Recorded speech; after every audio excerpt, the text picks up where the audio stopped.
EPA-FAKE-CERCLA-Part 10. Crime, Punishment, Sequestration.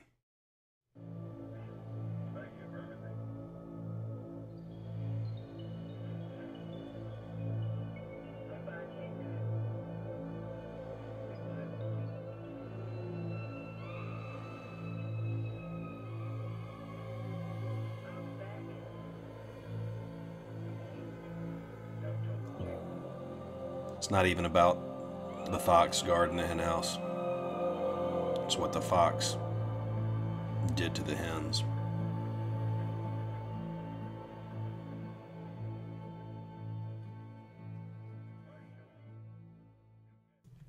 Denials don't match realities, and admission through omission.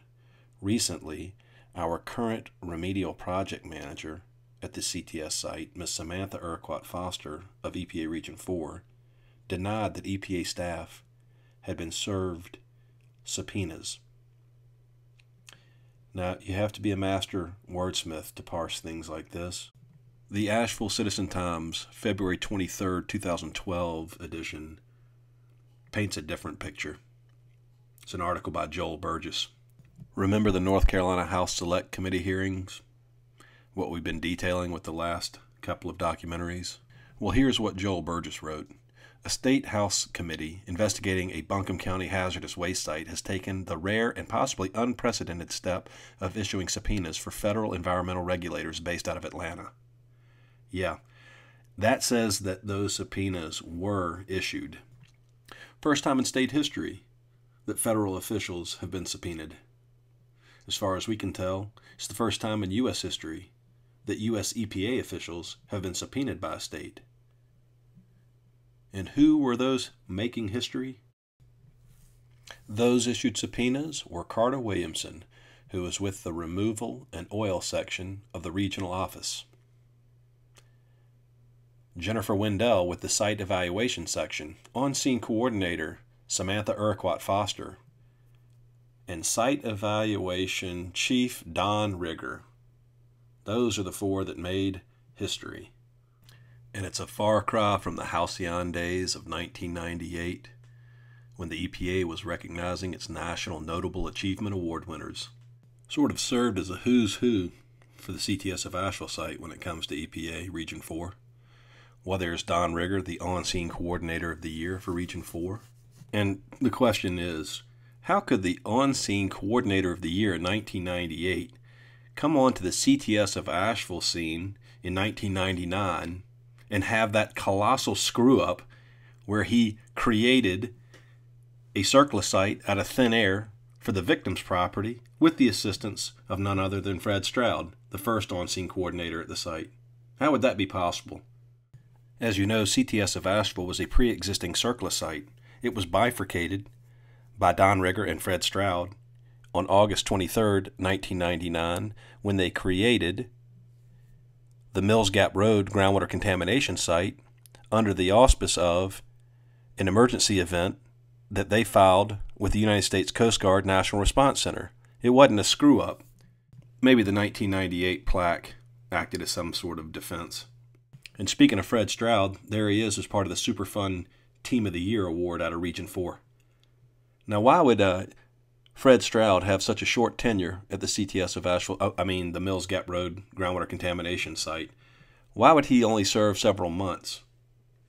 He was the one that created the CERCLA site as the on-scene coordinator.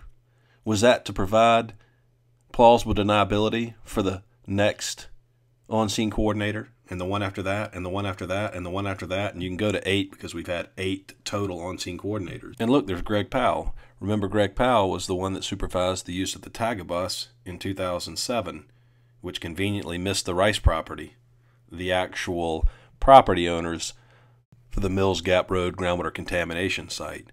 The final accolades from 1998 for Superfund Team of the Year, in addition to going to Don Rigger, also went to Samantha Urquhart-Foster. As you recall from previous documentaries, Ms. Urquhart-Foster came on the scene, according to her recollection, in late 2010, yet her name, as we've pointed out, is on documents going back before 2008 with regard to the CTS of Asheville site. In January 2011, Ms. Urquhart-Foster stated that she didn't have to take this site. She looked at it as a challenge, and she had been given the choice by none other than Don Rigger, a person that she won the 1998 Superfund Team of the Year with. And so here we have Don Rigger and Samantha Urquhart-Foster working together again, only this time I don't think they're going to win any awards. All that's missing from the list is Jennifer Wendell, who scored the site for the hazard ranking system for NPL. And that's some interesting work we'll talk about. Ann Carter Williamson, our 8th Emergency On-Scene Coordinator for EPA Region 4's Removal Branch. Mr. Williamson serves in the capacity as Emergency On-Scene Coordinator, yet we rarely see Mr. Williamson at the site or working in the community. Clearly, we have demonstrated so far the need for those subpoenas. So let's get back to what happened the year after all these awards were doled out. Back to 1999 and the CTS of Asheville disaster. Let's get back to Dexter Matthews, head of North Carolina Division of Waste Management's testimony from those House Select Committee hearings back in January 2012. Remember, for a complete breakdown of the events for the summer of 1999, you can always go to EPA-FAKE-CERCLA-Part 1, boring holes in the testimony given by Dexter Matthews, January 2012. In the summer of 1999, it hit the fan. It was a full-blown disaster emanating from a pre-existing CERCLA site, and for Dexter Matthews not to have the information complete and accurate is troubling. We have already presented information that shows that Bob Taylor, a friend of the Rice family, called the Division of Water Quality on July 8, 1999 to warn them that there was a contamination event unfolding at the Rice property.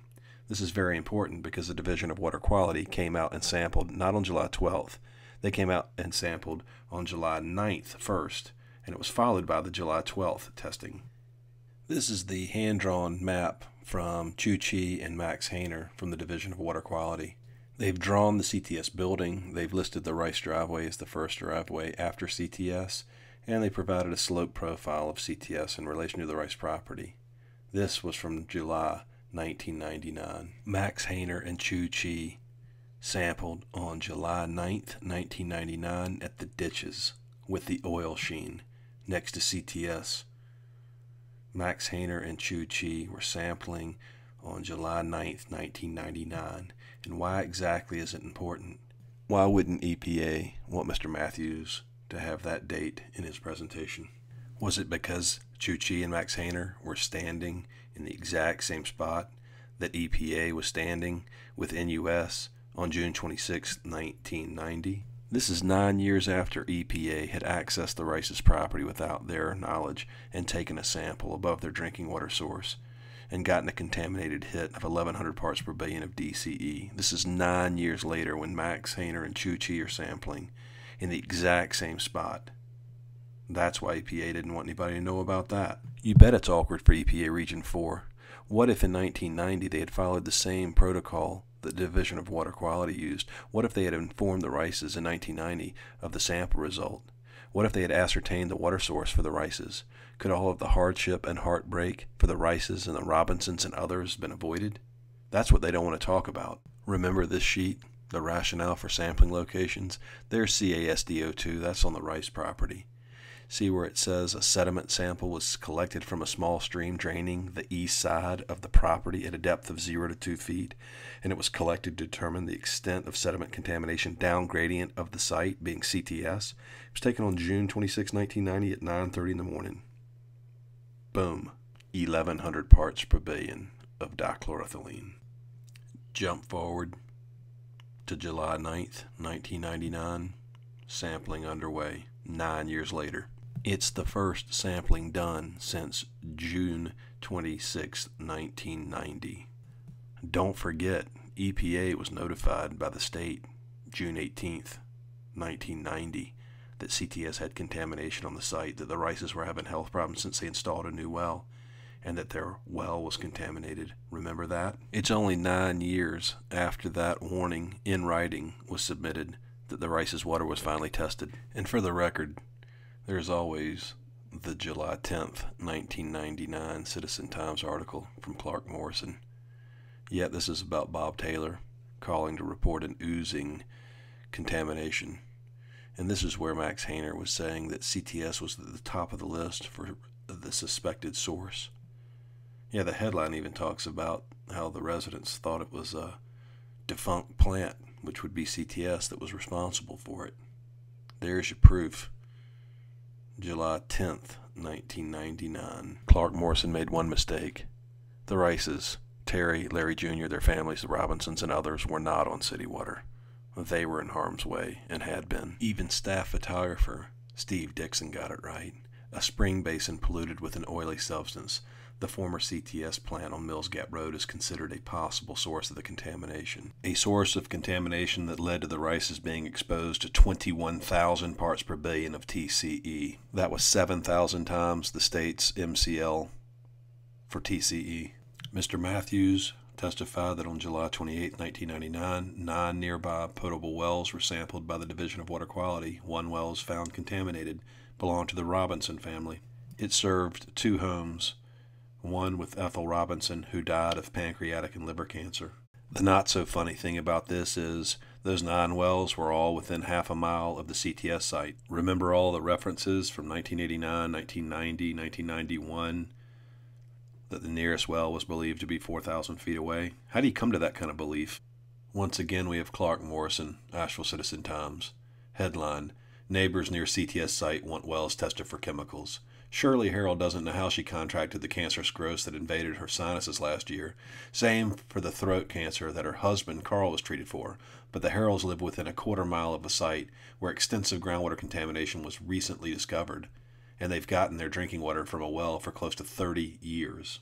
We've all been real concerned since all this happened, said Harrell, who underwent radiation treatment for her cancer and hopeful she's cured. The contamination was uncovered earlier this month when a resident discovered a dark, oily liquid oozing up into the springs on the property next to the plant, which manufactured industrial switches and resistors for more than 20 years before closing in 1986. Testings of samples from the spring revealed high concentrations of trichloroethylene, a common industrial solvent used at the CTS plant as a degreaser. One sample contained the toxic chemical at a concentration of 21,000 parts per billion, which is more than 7,000 times North Carolina's groundwater standard for trichloroethylene. That was the Rice's drinking water source. And then there's this. Some of the same pollutants found in the springs were discovered in soil and stream samples on the CTS property during a 1990 investigation by EPA. I wonder if Mr. Rigger ever read a newspaper. I wonder if he ever asked a question like, I wonder if there's a factory near the Rices that would be generating those kinds of chemicals and chemical byproducts. After all, Mr. Don Rigger was the 1998 On-Scene Coordinator of the Year for Region 4. Reconfirmed contamination migration.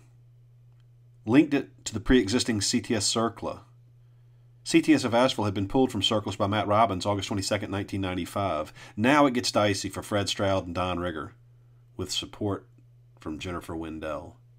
Dexter Matthews stated that on August 16, 1999, Division of Water Quality contacted the Division of Waste Management about contaminated springs and a well. They contacted EPA on the same day for assistance with alternative water. Conspicuously absent in all this is what happened from August 16, 1999 to August 23, 1999. What happened as a result of Don Rigger and Fred Stroud's actions?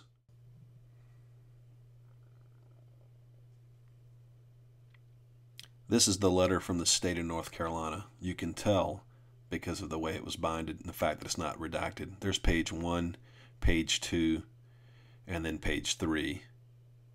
This was the letter that was in the state's files. Absent are the attachments, the 43 pages of attachments. And how would we know how many pages there were? And how would we know what those pages contained? We found the Holy Grail. We found the administrative record. David Dorian, our 6th of 8 emergency on-scene coordinators, had removed it from the PAC library in the summer of 2007, and we found it. We found the digital files, photographs taken of the notebook, cover to cover, every single page. Almost every single page served as an indictment for EPA's alleged criminal misconduct. Every single page connected CTS of Asheville to the contamination that was found on the Rice property, that was found on the Robinson property, that was found on the Dawkins property, that was found in the Oak subdivision, that was found on Chapel Hill Church Road. All of it. all of the key information in this administrative record taken out of the library by David Dorian. And why would he do that? We asked David Dorian directly in May 2012 why he removed the administrative record. Mr. Dorian was never really gifted with being completely honest. In this case, he said that he had removed the administrative record so that he could update it. And when asked why he would come from Atlanta to get a notebook, the administrative record, to take back to Atlanta, to update, to bring it back to Asheville, why he would do that when he simply could have brought the updates to the library and to the notebook itself. In a reply email from David Dorian to Tate McQueen, Mr. Dorian began to explain some things. Quote, I believe you have confused the site administrative record with the site repository. A site administrative record, AR, is a set of documents that support an EPA order, and AR is a subset of all documents. The site repository supports community involvement and contains documents in addition to what is found in the AR. The site attorney selects and finalizes the AR when the order is finalized. From then on, the list of documents selected for the AR cannot be changed. Now, the attorneys, would that be Henry Webb, Lisa Ellis, or Brian Myers? And would they be the ones that were Bates numbering the reports? Dorian continues, as I explained before, I brought a box of additional documents to the Asheville Library to be added to the site repository. I had already brought boxes of documents as the commencement of a site repository. That would have been in February 2007, something I thought might be of value a month or so prior, which had been placed next to the AR, the administrative record. With the arrival of the additional box for the repository, the librarian in charge, which would have been Miss Ann Wright, of the North Carolina section, complained that I was taking too much shelf space and requested that I provide all documents on CD instead. That's interesting because Miss Ann Wright never asked that files be submitted in a digital format on CD-ROM. It was the library's policy and is the library policy for it to be in paper copy. Mr. Dorian simply wasn't telling the truth. And look at all the motives why. And who's being protected all along? Well, that'd be Mr. Don Rigger and Mr. Fred Stroud, among others. When I returned to Atlanta, I asked Cheryl Carbonero, to do just that in her capacity as the Community Involvement Coordinator. She explained she was also required to index the documents, which could take some time. Unfortunately, Cheryl was extremely busy. She was the only CIC for all of the OSCs and regularly in the field, hence my request for a CIC who could devote more time to the site, akin to a remedial site. The question for Cheryl Carbonero is, who exactly helped with the indexing of those documents? The very documents that went missing, that David Dorian removed from the PAC library under circumstances that don't match the truth. When Angela joined the team as CIC, I asked her to follow up on the restoration of the site documents to the library. And indeed, all the documents, and then some, were made available in turn to the library. It is unfortunate that the process took some months, but my objective was to expand the documentation available at the public library. That is a stupefying quote from Mr. Dorian. You see, it didn't get done in a couple of months. He removed the material in 2007. It wasn't until April and then May of 2012 that the documents were returned. That's more than several months, David, and that was in 2007. Jump to 2012. What's Franklin Hill hiding? Franklin Hill's a Superfund section chief for Region 4. This was a letter dated April 18th, 2012 to Mr. McQueen from Franklin Hill, and he was responding on behalf of Lisa Jackson, former administrator for US EPA. This was his response to our questioning where the administrative record had gone, why it wasn't in the PAC library, why the files had been manipulated. This was Franklin Hill's response. During the week of March 19, 2012, members of my staff visited the PAC Memorial Library and performed an inventory of the documents that are available in the information repository for the site. They also noted several documents were missing. No kidding. We are preparing new CDs to replace the missing documents of the administrative record, and we will deliver them to the library later this month. Please note that the only documents that are required to be included in the local information repository are those that comprise the administrative record, which were missing. Thank you, Franklin. You are acknowledging that it's an incomplete record and that the only thing you're supposed to have, you don't have. That is amazing. Franklin went on to say, however, through the years, we have provided more documents than are required. If there is a specific document that you would like to have that is not included in the administrative record, I encourage you to submit a FOIA request. We call this the paper defense. Mr. Hill says that they've provided more documents than what are required, yet they didn't provide what was required, so they inundate you with paperwork that doesn't really have much to do with the administrative record. Surely Franklin understands that the administrative record itself was missing and went missing because David Dorian took it in the summer of 2007, just as questions were being asked about the handling of this site. Wonder why Franklin didn't just ask David Dorian, "David, what'd you do with the notebook?" Or Cheryl Carbonero, for that matter. Here it is. This is exactly what it looked like because it was photographed June 15th, 2007. We go 5 years later and it's still missing. It's unacceptable, and it's a violation of CERCLA law, is it not? For us, it's a matter of saying, thank God for digital photography, because with that digital photography, we can see it in EPA's own letter to the PAC library and the librarian, Miss Ann Wright, where they are acknowledging that it is federal law to have the administrative record held for public viewing. The subject is the motive for removing it. Administrative record for Mills Gap Road groundwater contamination removal site. That's interesting because it was fraudulently created, as we have asserted, abusing the U.S. Coast Guard National Response Center to create a fictitious CERCLA site over an incident that never occurred. And all the proof is in the administrative record itself. It was removed to conceal the truth. It's important to soak this one in. The U.S. Environmental Protection Agency is required by law to establish administrative records at or near a facility at issue. This administrative record consists of information upon which the agency bases its selection of a response action for a particular site. Here's the devious part. By providing the public with greater access to these records, it is our hope that they will be better equipped to comment constructively on site activities and to understand the appropriate issues. Anything in the administrative record to warn the public that the very record could be removed under false pretenses? We recommend that it be treated as non-circulating reference material. It should not be removed from your facility. This will protect the documents and permit all interested parties easy access. Now that is funny. Once questions started getting asked, David Dorian came up here and got that notebook so that no one would know any better. Back to Franklin Hill's April 2012 letter. The Office of Inspector General has opened a case to look into your allegations of fraud and criminal acts. I have granted permission for OIG staff to look at all of the files that we have in our document management system for the site in order for them to complete their investigation. The OIG has already contacted several of my staff members who have answered preliminary questions and will participate in more formal interviews with the OIG in the near future regarding this topic. Wonder if those questions have included the fact that the community found what we refer to as the Holy Grail, the administrative record, despite EPA Region 4's best efforts to conceal it.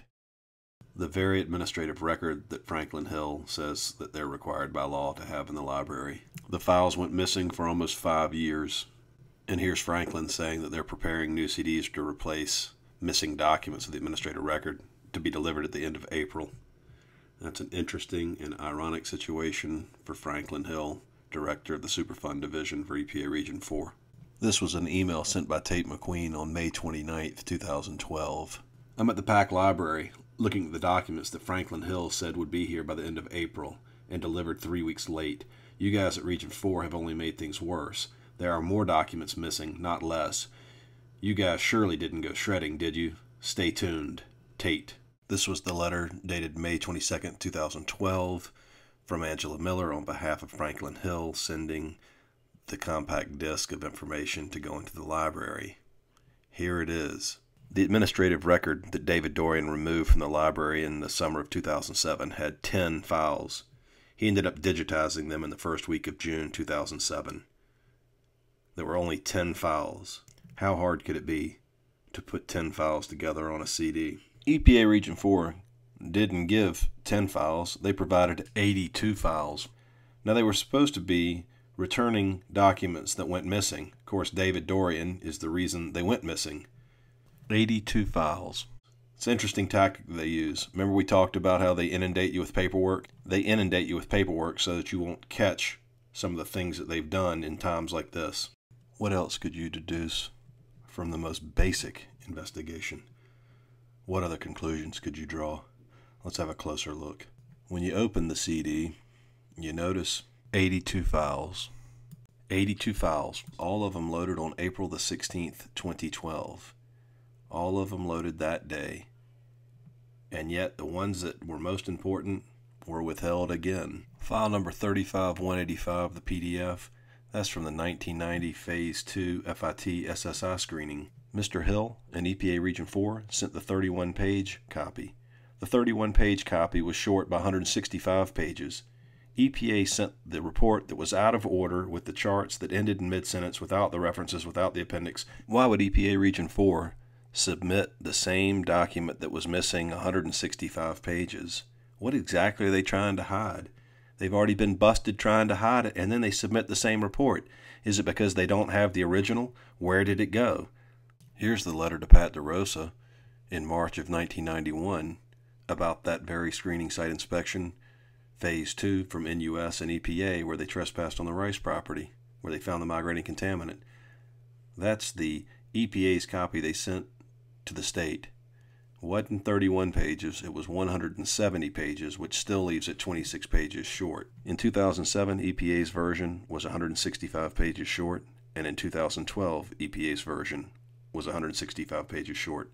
The 170-page version came from the state of North Carolina. These are the files that were part of the 2007 administrative record that was removed. 10 files, 1 meta-page PDF.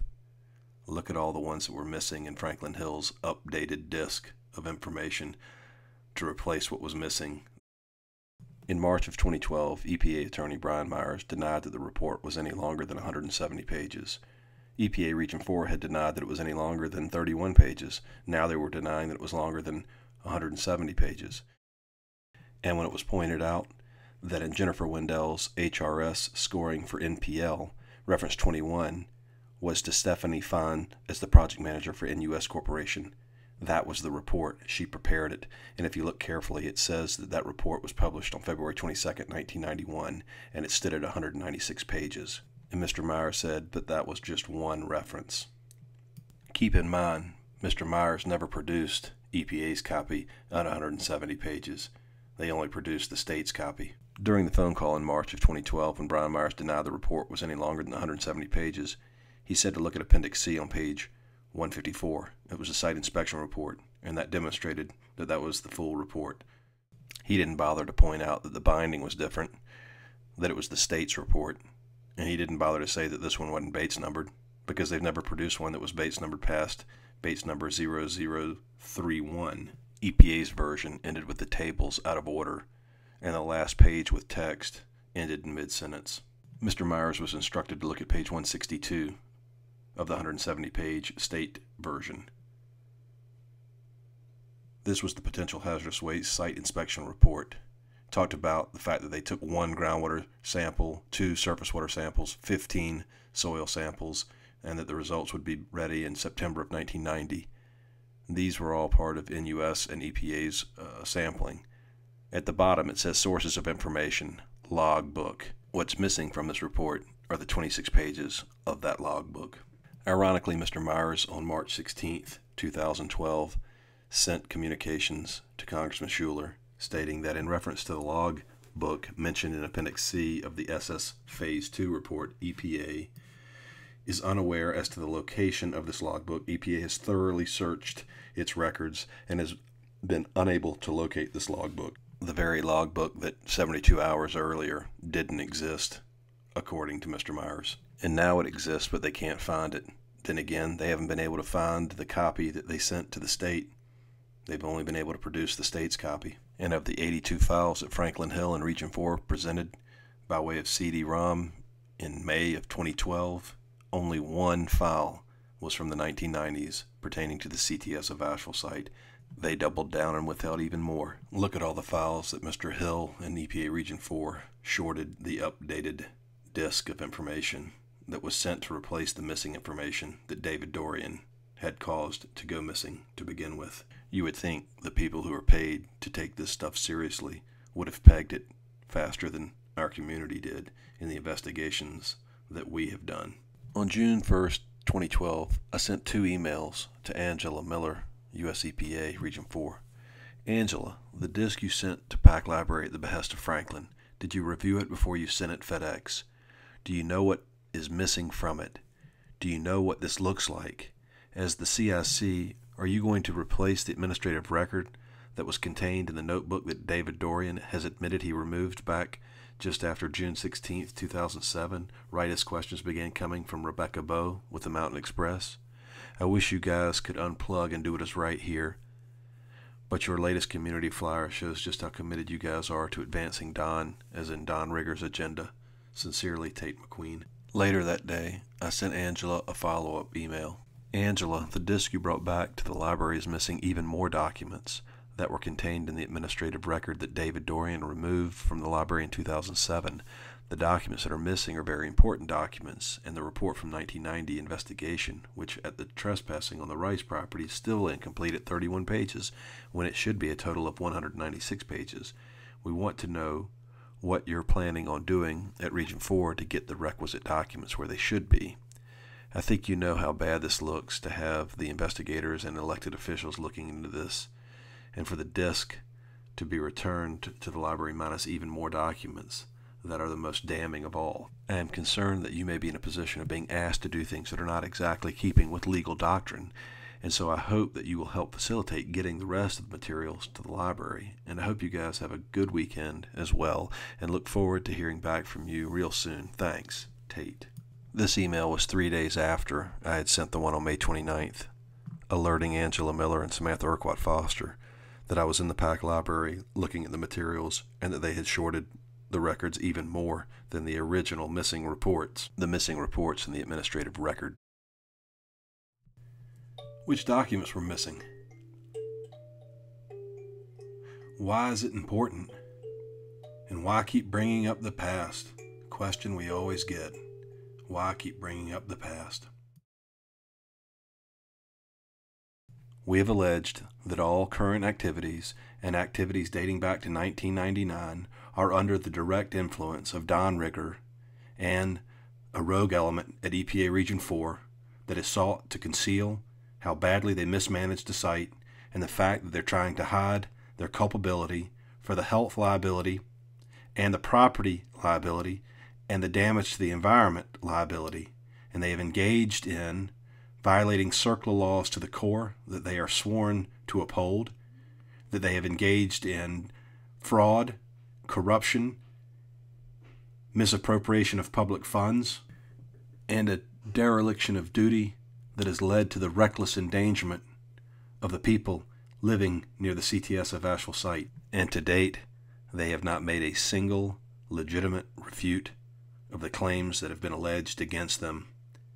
In the end, we have an unmitigated disaster where extremely dangerous toxins are hitting the groundwater as we speak, and nothing has been done to date to mitigate the threat or to stop the continuing exposure for the residents living near the CTS plant and to prevent that exposure from being ongoing and pervasive.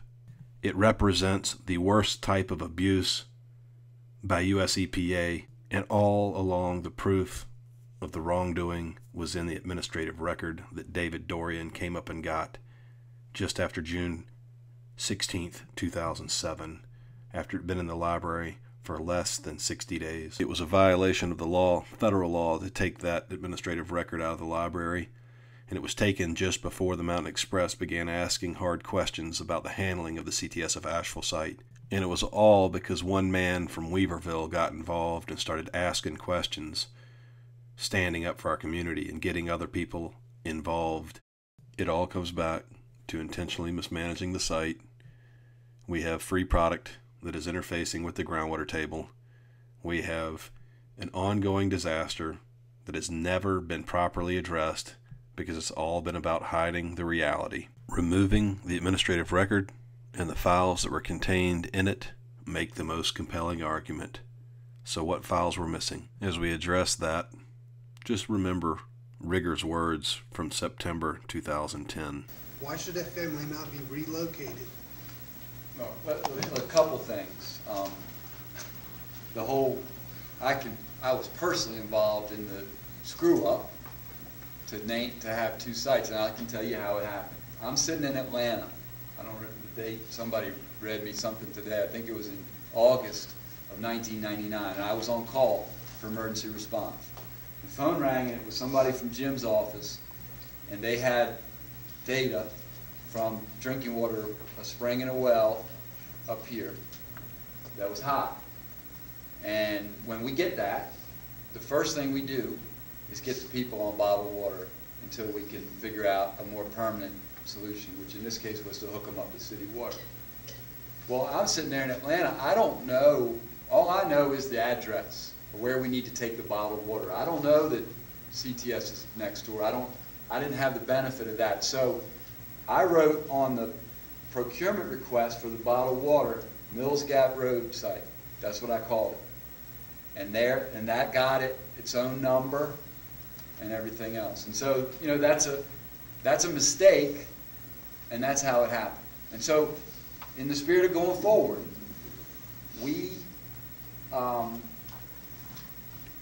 we're going to call it the CTS site.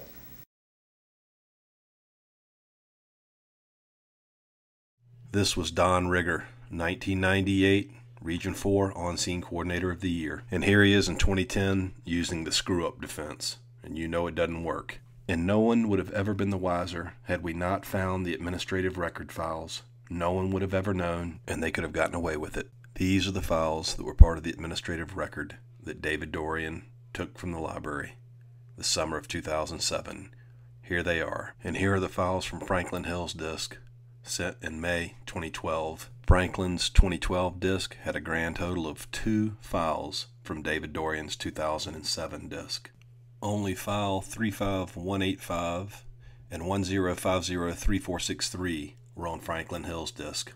All others were absent, and it's easy to see why. File 3049 was the compendium of CERCLA response selection guidance documents. It was an index. No big deal. File 35186, now that was a very big deal for it to be missing from Mr. Hill's disk. 35186 was the 46-page document that linked CTS of Asheville to the contamination event that was first reported on July 8, 1999.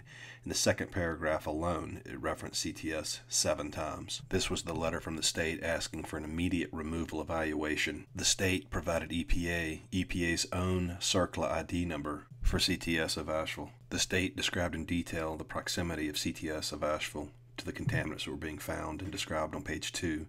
On page 3, well, there is Jennifer Wendell and Don Rigger as the recipients of the attachments. Don Rigger, who famously said, "I didn't know CTS was next door. I didn't have access to that." And here he is receiving 43 pages of attachments, with every single page of attachments linking CTS of Asheville to the contaminant that was found, let me say, rediscovered 9 years after EPA had documented that it was migrating.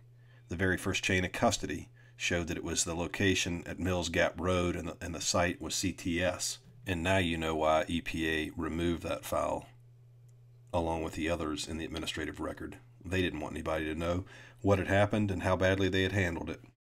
Then there was this file, another whopper withheld. It's file number 35187. This was the special pollution report by On-Scene Coordinator Fred Stroud. This was the basis for the new CERCLA site known as Mills Gap Road Groundwater Contamination Site. This was where Mr. Stroud and Mr. Rigger were acquiring $200,000 in emergency response fees using a new CERCLA site and CERCLA ID number, which bifurcated the original CTS of Asheville site. Now we have the number NCSFN 0406988. It replaced the CTS of Asheville site. Out of sight, out of mind. Their work was so sloppy they had to get it out of the library. Fred Stroud was referencing the work that the state had done when they were alerted July 8, 1999. Stroud acknowledged the letter from August 16, 1999, and then talks about how the on-scene coordinator did an evaluation on August 20th. Both of these dates predate the August 21st magic incident that Mr. Rigger and Mr. Stroud came up with. This was truly sloppy work.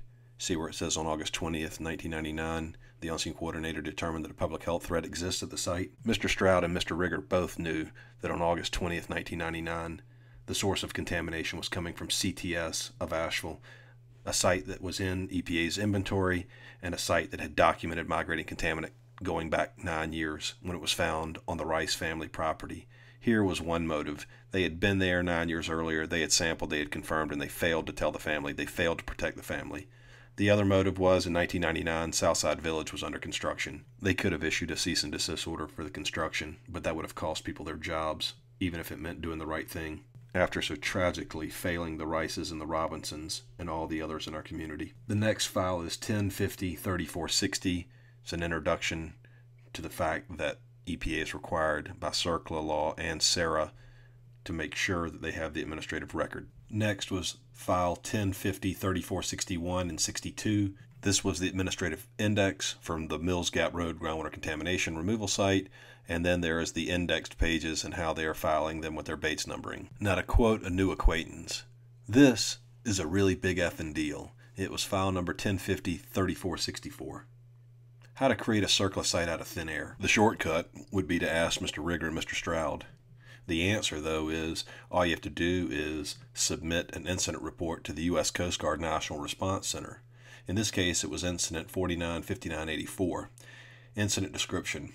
Incident type was an unknown sheen. Incident cause was unknown. The incident occurred the 21st of August 1999 at 12 noon local time. Affected medium, water, unnamed tributary to Robinson Creek. Suspected responsible party, unknown. Type of organization, unknown. Files 35186 and 35187 both contradict the basis of this incident report. EPA Region 4 had 46 pages in hand, proving that CTS of Asheville was the suspected responsible party. File 3185 from 1990's NUS and EPA sampling event showed that the contaminant was migrating from the source at the CTS of Asheville site. There was absolutely nothing unknown about this. They had an inventory of toxins that were found.